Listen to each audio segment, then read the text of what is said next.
والصلاة والسلام على نبیہ وعلى آلہ وصحبہ المتأدبین بآدابہ اما بعد فاعوذ باللہ من الشیطان الرجیم بسم اللہ الرحمن الرحیم۔ صدقہ فطر کے بارے میں چند مسائل سماعت فرمائیں۔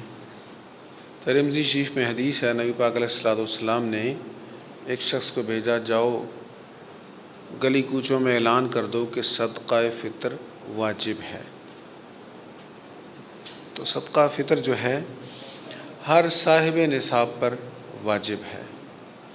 بعض لوگ یہ سمجھتے ہیں کہ اگر کسی نے روزے نہیں رکھے تو شاید اس پر فطرانہ نہیں ہے، تو ایسی بات نہیں ہے۔ اصل میں ایک حدیث ہے، نبی کریم علیہ السلام نے فرمایا جب تک صدقہ فطر ادا نہ کیا جائے روزے جو ہیں وہ معلق رہتے ہیں، یعنی قبول نہیں ہوتے۔ تو اس حدیث سے بعض لوگوں نے یہ سمجھ لیا کہ جو روزے نہ رکھے اس کے لیے صدقہ فطر ہے ہی نہیں، یا جس نے تراویح نہ پڑھی ہو اس کے لیے صدقہ فطر نہیں ہے۔ تو تراویح پڑھنا تو سنت موقدہ ہے نا، روزے رکھنا فرض ہے۔ تو جس طرح روزے رکھنا ہر مسلمان پر فرض ہے، اسی طرح صدقہ فطر ادا کرنا ہر صاحب نصاب پر فرض ہے۔ اس میں عاقل بالغ ہونا بھی شرط نہیں ہے، بچوں پر بھی صدقہ فطر واجب ہے، لیکن بچوں کا صدقہ فطر جو ہے وہ والد کے ذمے ہے، ماں کے ذمے نہیں ہے، والد کے ذمے ہے۔ اگر کوئی بچہ یتیم ہے تو اس کا صدقہ فطر اس کے دادا کے ذمے ہیں، یا جو بھی اس کے سرپرست ہیں، تایا چاچا وغیرہ، ان کے ذمہ ہے صدقہ فطر۔ نبی رحمت صلی اللہ علیہ وسلم نے فرمایا صدقہ فطر لغو باتوں کا کفارہ ہے۔ تو روزہ رکھ کر لغو باتیں جو ہو جاتی ہیں ویسے تو ہونی نہیں چاہیے، اس سے تو منع کیا گیا، لیکن پھر بھی جو فضول باتیں، بے مقصد باتیں ہو جاتی ہیں، یہ روزہ کی بے ادبی ہے، تو اس کا کفارہ صدقہ فطر کی صورت میں ہو جاتا ہے۔ صدقہ فطر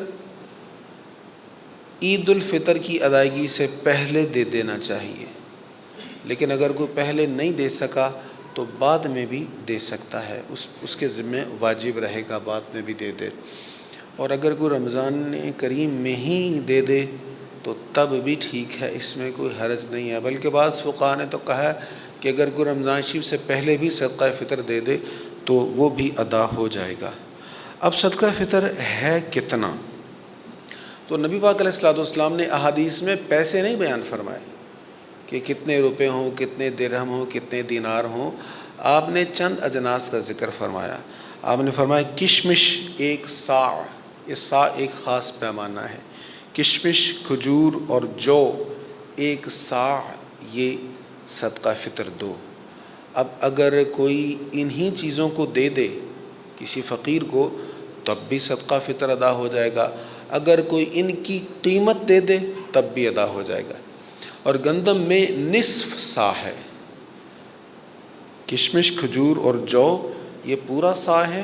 ایک حدیث، چند احادیث میں، ایک سے زائد احادیث ہے جن میں پنیر کا بھی ذکر ہے کہ پنیر بھی ایک صاع جو ہے وہ صحابہ نے ادا کیا صدقہ فطر کے طور پر۔ تو اگر گندم ادا کرنی ہے تو وہ نصف صاع ہے۔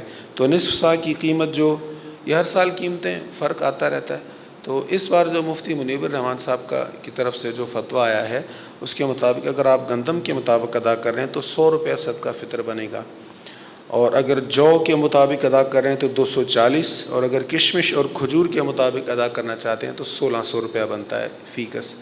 تو ہر کسی کو اپنی حیثیت اور استطاعت کے مطابق دینا چاہیے۔ جو کشمش یا کھجور کے مطابق دے سکتا ہے تو اس کو اس کے مطابق ہی ادا کرنا چاہیے۔ دینا کس کو ہے؟ فقیر کو دینا ہے، جس کو ہم زکوٰۃ دیتے ہیں، جو غریب ہے جس کو ہم زکوٰۃ دیتے ہیں اسی کو ادا کرنا ہے۔ اللہ تعالی ہمارے صدقات کو قبول فرمائے، ہمیں دینے والا بنائے۔ اللہ تعالی ہمیں توفیق دے کہ ہمارا ہاتھ دینے والا ہو۔